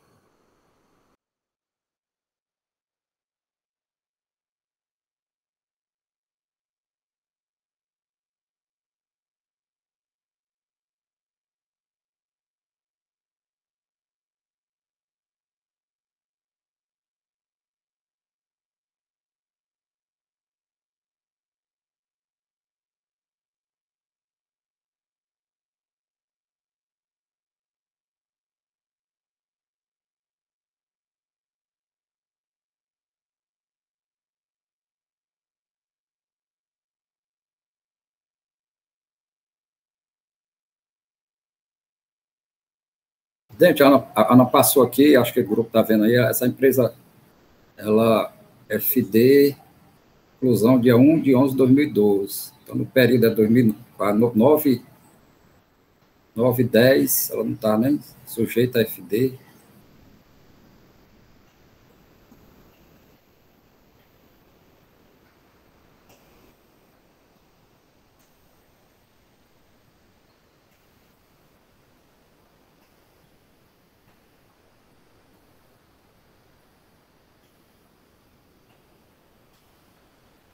Ela colocou aqui que foi incluído no Simples Nacional em 2018. Mas é do Simples, É.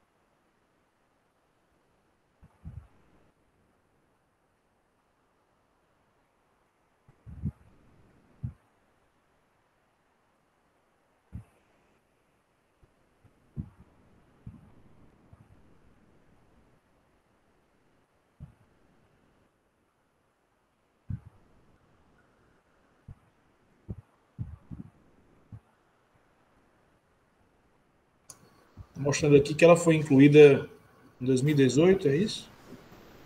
Aqui está constando que ela não tem nenhum histórico de alteração quanto ao regime, né?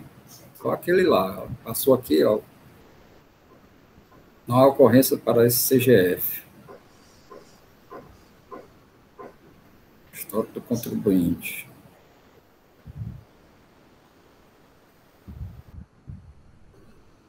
Agora está a inclusão da FD 2012 só, né?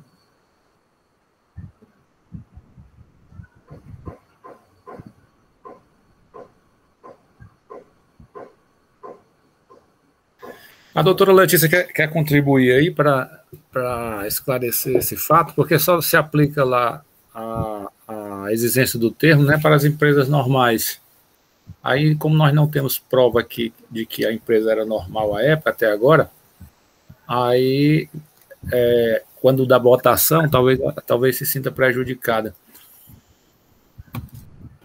Prezados, a empresa, como até mesmo reconhecido pela fiscalização, na época, ela não só era regime normal, mas o regime de apuração dela era lucro real. Então, na época da fiscalização, ela de fato era regime normal, e ela de fato, ela inclusive era optante pelo lucro real.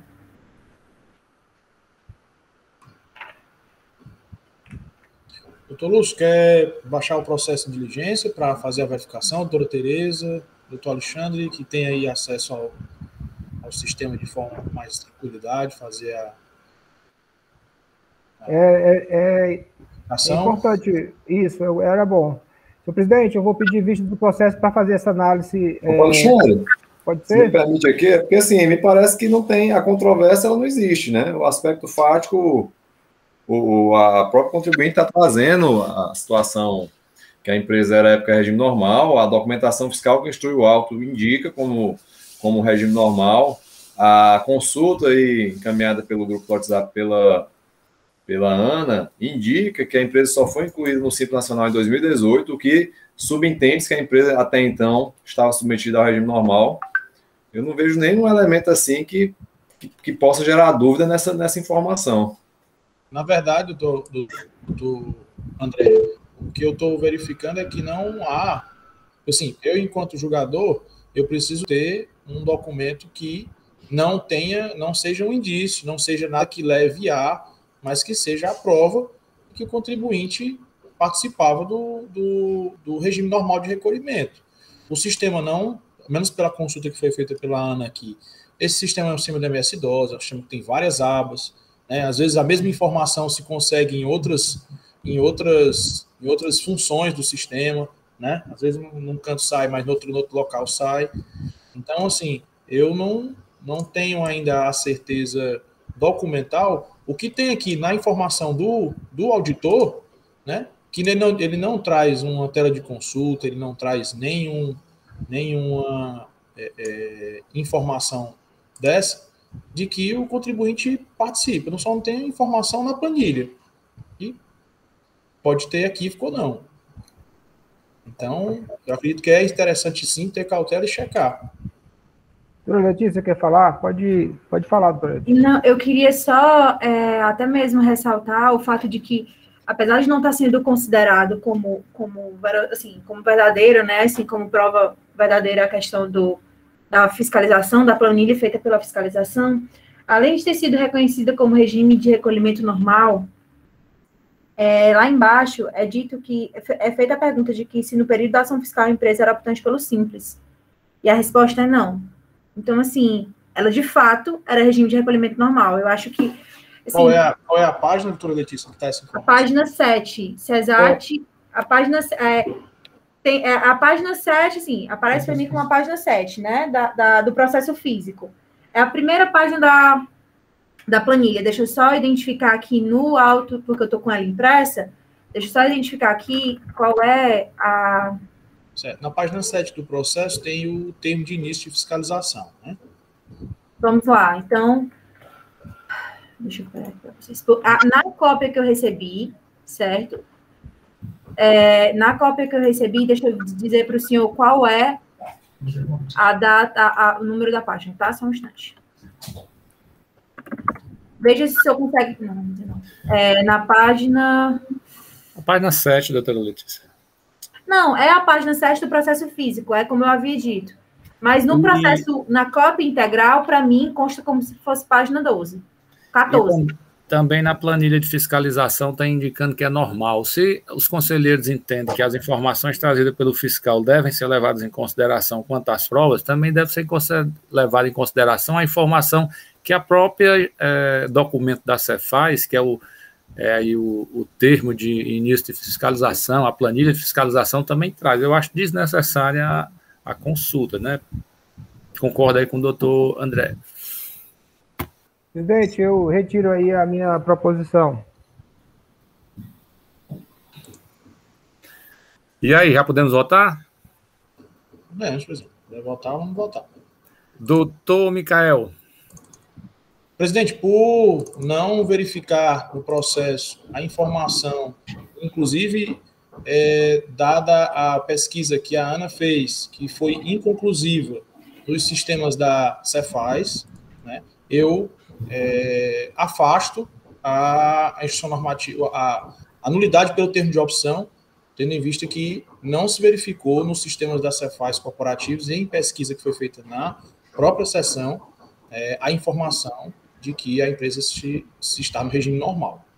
Então, eu afasto o pedido de nulidade do contribuinte. Ok.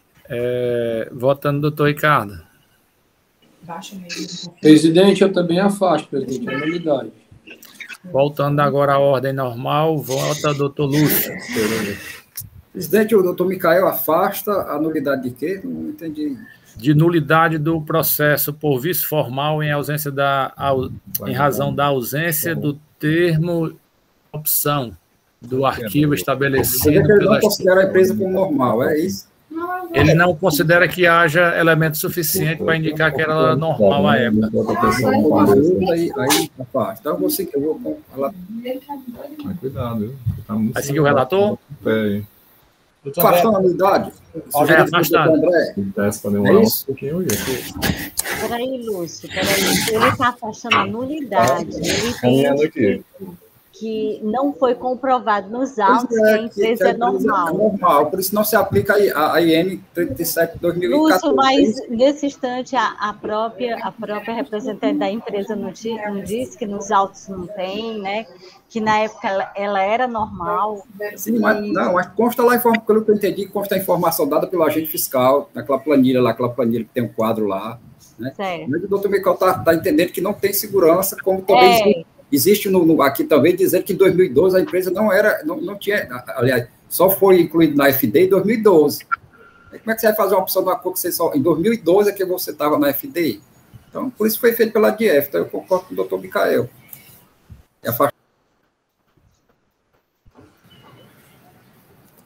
Ô, Lúcio, mas a empresa não era normal? Não tem essa segurança não, doutora Tereza. Por isso que o doutor Alexandre pediu, porque não está... Existe duas informações. A informação que foi passada pelo cadastro, pela ANA, a empresa está como microempresa, ninguém sabe se é hoje, e consta também dizendo que a FD ela só teve FD em 2012. Como é que você vai optar de uma coisa que você só em 2012 que ela foi ingressada na FD? Ela não tinha FD, ela só tinha DF. Vamos lá, doutor Lúcio votou de acordo com os relatores, não é isso? Eu entendo que eu acato, o senhor presidente, eu entendo que aqui pela nulidade, sim. Doutor Alexandre. Pela nulidade, senhor presidente, entendendo que, já que eu tirei a proposição para fazer e não foi possível, então eu entendo pela nulidade. Doutor Felipe. Acompanho os relatores, presidente. Por unanimidade de votos, fica afastada a nulidade suscitada em relação à ausência de lavratura do termo de opção. Seguindo, mérito. Ou tem outra nulidade? Para votar, presidente? Doutor Micael, primeiro. Foi não, presidente. Vamos votar o mérito. Votando já. Votar a discussão do mérito, porque a gente teve a discussão da nulidade, né? Vai ter discussão de mérito ou não? Vamos para votação. Nós já discutimos o mérito, doutor Micael, já foi debatido. Se quiser rediscutir, a gente reabre. Pelo que eu sei, a gente estava discutindo nulidade. Tanto é que quem se inscreve? Algum conselheiro inscrito? Eu gostaria de me inscrever, presidente. Não discutir. Doutor Micael, com a palavra. Pronto. Bem, a respeito do mérito, o contribuinte vem aí, desde sua impugnação, dizendo que o fiscal deveria ter feito a circularização das notas fiscais, né? Segundo ele, são informações que foram retiradas das DIEFs dos fornecedores dele e que, por isso, deveria haver aí uma circularização das notas para o real entendimento de qual é o faturamento, de qual é a realidade contábil e fiscal do contribuinte, né? O que o parecerista informou é que realmente haviam aqui alguns pontos que não foram considerados quando da confecção do DESC, né? Existem aqui pontos como material de uso e consumo, bens móveis, né? Todos esses aí que não teriam sido considerados no DESC de forma adequada, né? E aí, presidente, eu queria ouvir aí os conselheiros acerca desses pontos. Seria o caso de nulidade, seria o caso de perícia, para oportunizar. A questão da perícia, para poder ser feito aí... O que eu acho estranho nesse processo, assim, quando eu verifiquei, é que o contribuinte ele teve a oportunidade, no laudo pericial, do julgamento de primeira instância, para apresentar documentos, né? Apresentar os documentos, apresentar o livro, né? O livro esse que não foi considerado pela fiscalização, uma vez que ele estava assinado pela Cefaz com data posterior à data da fiscalização, por isso ele não foi considerado, né?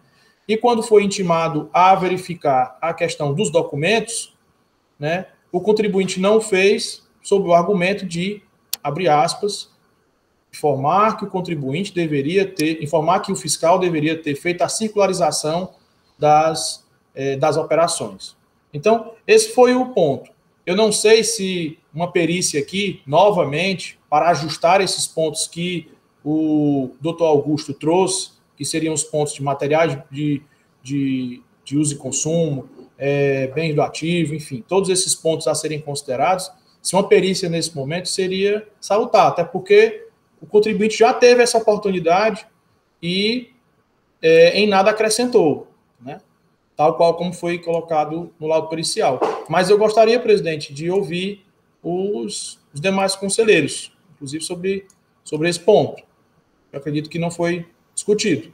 Só esclarecendo, a demonstração de entrada e saída de caixa, o auditor leva em consideração as informações que o contribuinte presta na sua informação fiscal. Ele faz um balanço do que o contribuinte recebeu de receita e do que ele despendeu de receita. Se houver estouro de caixa, se tiver saldo negativo, aí ele entende que aquilo é uma opção de receita. A meu entender, não cabe circularização aí para verificar documentos externos, não, tá certo? Perfeito. Essa foi a resposta que o contribuinte aplicou na resposta ao laudo pericial anterior ao julgamento de primeira instância, né? É o quesito número 2 do processo. Presidente? Eu queria, depois do doutor Lúcio, presidente, eu queria também a palavra. Doutor Lúcio, doutor Alexandre, aí. Bom, presidente, acho que o presidente colocou aí, desde que eu estava falando desse processo pela manhã, eu notei assim, uma questão do pedido de perícia, até o julgador foi perito durante muito tempo, né, e a empresa vinha colocando essa questão da circularização das notas, né, como dando a entender como o processo, na minha opinião, né, como se fosse uma DRM, fosse uma questão de uma conta mercadoria. Mas, como foi dito aí, foi feito, uma omissão de receita, no artigo 92, parágrafo 8º, inciso 4, né? Inciso 6, pronto, inciso 6, que é a questão do débito financeiro, resultante de confronto entre saldo disponível no período fiscalizado, acrescido dos ingressos, numerado, deduzido, tal, desembolso. Então, foi feito lá, e justamente nessa parte também, o próprio perito lá, quando foi feito o laudo, ele disse que não poderia fazer modificação no livro, porque o livro depois foi, após a fiscalização, que ele foi homologado pelo fisco, foi chancelado pelo fisco, então não tinha como fazer, né? Então, eu acho que a planilha, enquanto a folha 17 do processo, né, tem uma planilha lá, aquela planilha que eu falei na primeira vez, a planilha é usada em várias autuações, né? Ela tem o modelo dela da DESC, da DRM, né? Consta todos os valores. O ponto trazido aqui, presidente, sendo assim, bem objetivo pela parte, é dizer assim, os valores que o autuante colocou, a parte da gente que não conhece os valores, porque não tinha os documentos, né? Mas ela teve a oportunidade, um dos pontos, né, o doutor Michael colocou, do pedido da perícia, lá do julgador singular, foi justamente esse. E ela, né, que ela, né, apresentasse, ela não apresentou nenhuma contraprova, que ele tem um pedido lá, um dos pedidos, se não me engano é o segundo, é o terceiro, que ele apresentasse contraprova sobre a planilha, né, a questão da DESC, que aqui é uma DESC, né, e a empresa teve acesso, teve o prazo, e não apresentou nada, né, tanto que consta lá, na conclusão do lado, dizendo que a empresa não apresentou nem uma contraprova, né, do processo. Mas ela disse que não reconhece. E o perito, aliás, já o parecerista, que vai fazer o parecer, ele vai além disso aí, né? E ele diz o seguinte, olha, mesmo se eu concordar que todos os valores colocados pelo agente autuante estão corretos, tinha alguns ajustes a ser feitos. Aí vem falando da questão da dedução lá, da despesa de combustível, material de consumo e bem do ativo, bem de imóvel, aquisição de bem imóveis. Pronto, ele disse que era ajuste aí. Então, o ponto que eu trago, primeiro, essa falta dos documentos que corroboram com os valores, isso leva à nulidade? Acho que a questão é essa. O primeiro ponto a gente vai discutir isso aí. Ultrapassado isso aí, não precisa, não, os valores estão lá, mas o agente colocou, caberia a empresa dizer, não, o valor não é 10, não, é 5, o valor não é 15, né? Mas não dizer que eu não conheço e não coloco a contraprova para dizer qual é o valor correto. Então, é o ponto. Ultrapassado isso aí, não, a planilha está correta, né, a metodologia a gente já sabe que existe, né, ela é legal, ela é legítima, tem previsão legal para isso, a gente já discutiu várias vezes esse tipo de metodologia. Então, a questão é só o conteúdo, né, a questão do conteúdo. E ultrapassado isso aí, é como o doutor Michael coloca, a gente pode fazer uma perícia para ajustar isso aí. Então, né, o ponto é um ponto que a gente já vem discutindo aqui, o processo sobre essa questão de nulidade, de falta de provas, né? Mas eu insisto aqui de dizer que, no meu sentido, todo respeito, questão de improcedência, eu não vejo como você dizer que um processo desse aí procedente, se eu não tenho a segurança nem dos valores que estão lá, nem por parte do autuante, nem por parte da empresa que não apresentou nenhuma contraprova, né? Então, eu queria ouvir os colegas, mas eu tenho aqui a minha posição, né, no sentido, né, da gente chegar ao que essa casa vem decidindo várias vezes, várias decisões, né, de que uma vez não apresentadas as provas, é uma questão de nulidade, não é uma questão de mérito, né, questão de liquidez e certeza. Antes da liquidez e certeza, tem que passar pelas provas. A prova é justamente aquilo que instrui o processo para me dar liquidez e certeza àquela autuação, aquele lançamento. Para me chegar lá, para dizer, esse processo aqui é procedente, eu tenho que ir lá nas provas. Estão todas corretas, então é procedente. Não estão corretas, não, precisa de um ajuste, aí passa a procedente. Não existe isso aqui, não. Isso aqui está tudo correto. Ele colocou lá um valor, mas aquele valor ali está. A empresa apresentou a contraprova, aí quando você coloca esse valor, aquilo ali destrói toda a acusação, é improcedente. Mas não dizer que o processo é improcedente se eu tenho os elementos suficientes. Era isso, senhor presidente. Presidente, doutor Alexandre. Opa, foi não, doutor Alexandre. Presidente, antes de eu falar, eu vou dar a oportunidade à doutora Letícia para ela se expressar. Ela quer dar uma palavra, eu vou deixar ela falar primeiro. Não, prezados, eu queria até, se vocês me permitem, eu queria perguntar-lhe se isso é possível, certo? É um fato novo, mas enquanto a gente estava discutindo a questão da nulidade, nós conseguimos solicitar da empresa a DIPJ, em que comprova que ela de fato é lucro real. E apesar de a gente já ter votado pela questão da nulidade, a gente conseguiu, de fato, essa DIPJ, eu poderia até trazer aqui para vocês. Eu gostaria de saber, até, doutor presidente, senhor presidente, senhores conselheiros, se é possível, né, assim, a gente conseguiu agora a DIPJ da empresa, que demonstra que, de fato, ela é lucro real, mas ainda seria sobre a discussão passada. Presidente, Cláudio, é por isso que eu queria, pelo menos essa era a minha intenção original, de que fosse processo baixado de diligência para verificação. Mas, nos cursos dos trabalhos de hoje, eu, inclusive, presidente, acredito que precisamos verificar. E aí, criou-se um sentimento na Câmara de que o que seria dispensável para julgarmos o processo, né, do jeito que se encontrava. Nós julgamos. Então, eu já fiz a minha análise do processo com base no que já existia. Então, até mesmo sem querer fazê-lo, porque eu queria que o processo fosse baixado em diligência. Né? Mas a Câmara, o sentimento da Câmara é maior do que o sentimento do conselheiro, deve ser respeitado. Então, como esse foi o entendimento, eu votei. Né?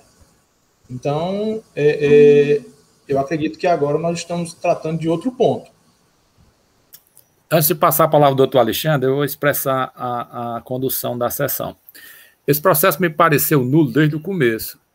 A parte pediu a nulidade, o senhor procurador se manifestou pela nulidade, aí os conselheiros afastam a nulidade. Aí o parecerista disse que o processo é nulo porque não tem fonte de informações dentro do processo. Aí os conselheiros querem baixar em diligência para que o fisco diga de onde veio a fonte de informações. Aí o sentimento de julgamento era que o processo ia ser nulo. Então, para que baixar em diligência um processo nulo? Tomar o tempo do fisco para verificar uma coisa que se alinha para uma nulidade. Tá certo? Então, se for realmente, digamos assim, e inclusive o doutor Lúcio usou até o argumento aí de que não era só porque a empresa era normal, porque ela nem tinha opção de entrega de FD na época, ela só entregava de F, né? Então, eu ouvi o doutor Alexandre, tá certo? E aí os conselheiros precisam se decidir se o processo é nulo, não é, se vai baixar em diligência.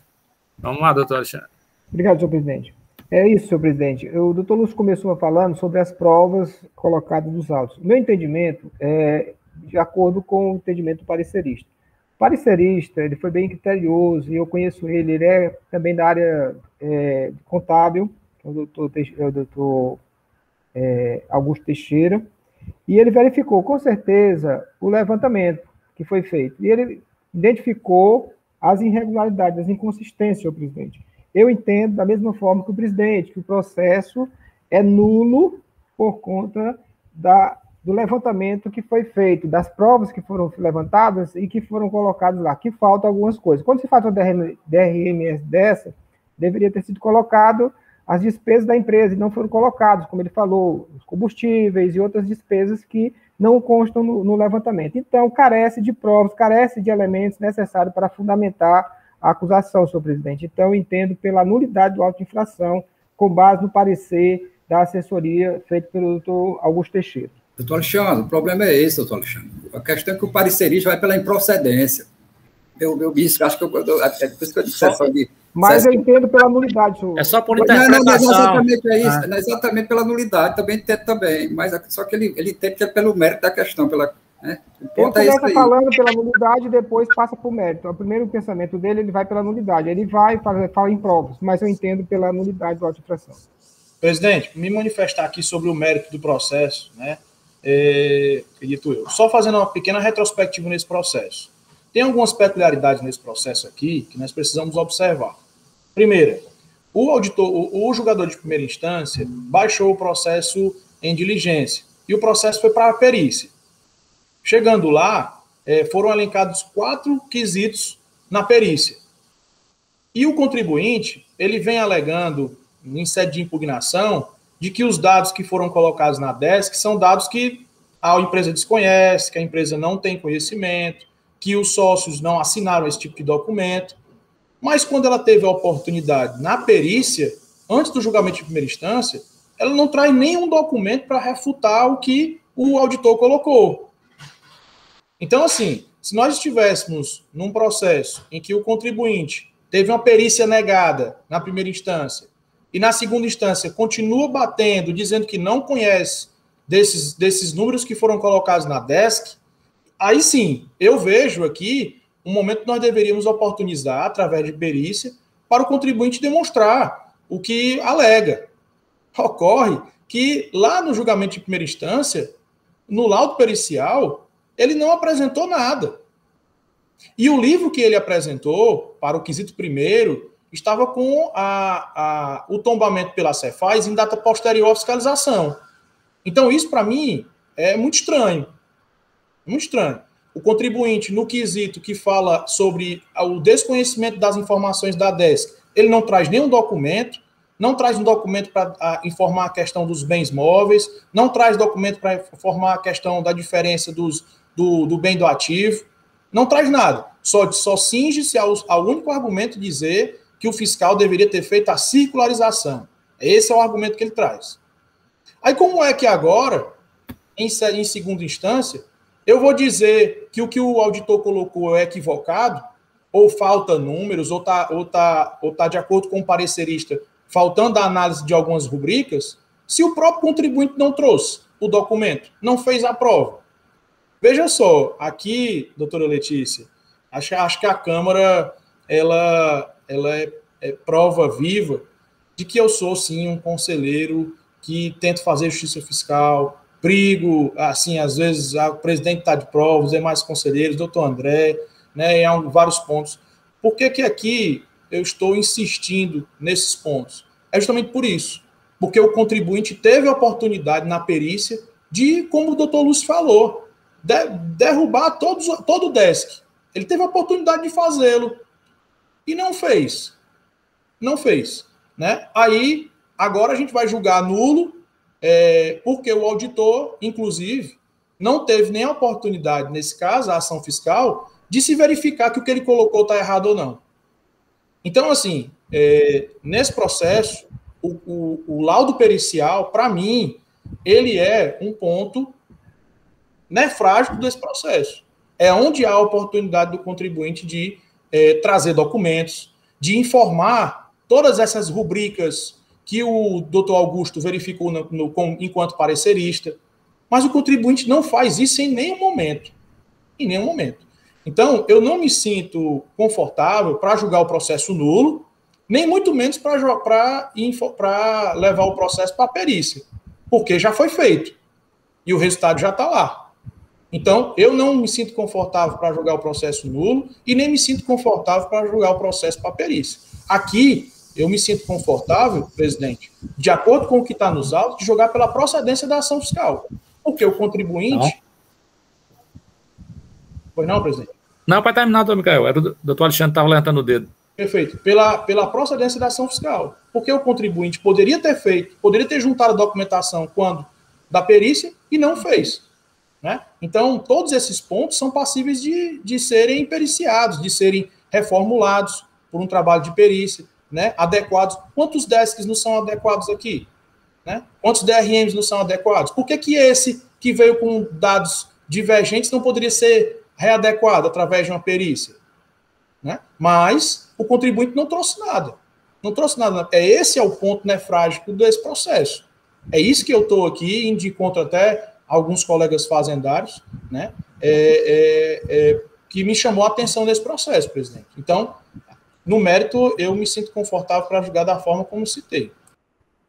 Antes de passar a palavra ao doutor Alexandre, eu vou só indicar como é que a gente vai conduzir, tá certo? A parte pediu a nulidade do processo por ausência de provas, tá certo? De indicação dos dados. O parecerista acatou a falta de indicação dos dados, só que se manifestou entendendo que não é nulidade, é improcedência. Então, a presidência vai colocar em votação. Se o conselheiro fizer a proposição de perícia, a presidência coloca em votação. Se não fizer, a presidência não coloca. Aí, se não houver nenhuma proposição, aí vamos decidir mérito direto, depois do doutor Alexandre, ok? Senhor presidente, eu peço o vídeo dos dois processos. Eu vou analisar o levantamento que foi feito. A presidência agradece ao doutor Alexandre, né? Simplifica a nossa discussão, traz até um pouco mais de abertura aí para que se insiram novos elementos. Diga, doutora Letícia. Prezado, só para tirar uma dúvida mesmo, com relação ao nosso processo, a questão da nulidade em virtude da DIPJ, certo?